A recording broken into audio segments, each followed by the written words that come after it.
those. Meanwhile, our Maryland Bureau Chief Brad Bell has been at the State House tracking a compromise plan to close that $3 billion state budget deficit. And he joins us live now, not far from where Jeff is, with what he's learning today. Brad?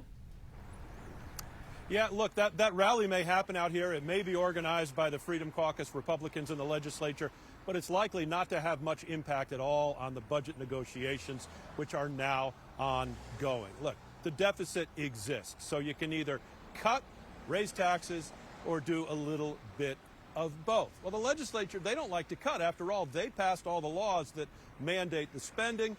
The governor has got problems.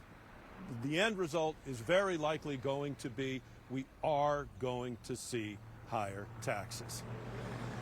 For Governor Wes Moore and the Maryland legislature, balancing a budget in the face of a $3 billion deficit has been an exercise in managing competing interests.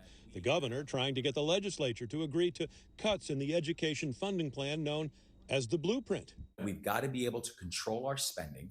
But education spending is popular among legislators and others like the Teachers Union, which today held rallies in Prince George's County to protest federal cuts. Whose schools? Our schools. So the House killed Moore's blueprint cuts.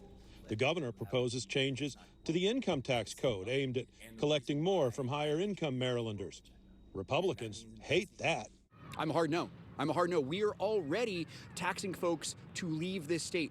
Democrats in the legislature then proposed a 2-cent per ounce tax on sodas and a sales tax on a long list of services when the customer is a business-to-business tax, drawing the ire of the Chamber of Commerce.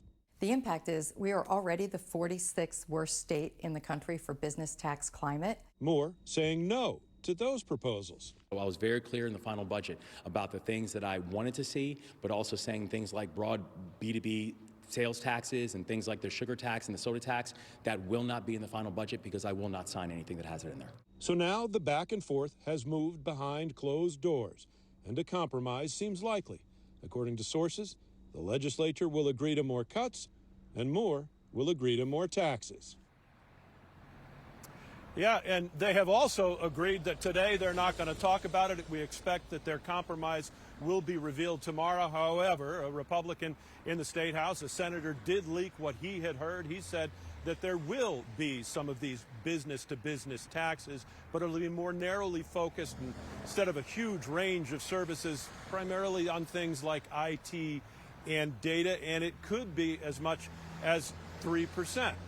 But when I took that back to the principals, I was told it's not done yet, so you can't really say what it is. Stay tuned. In Annapolis, Brad Bell, 7 News. Okay. Stay tuned. Good advice there. We're staying tuned to the weather, but VJ,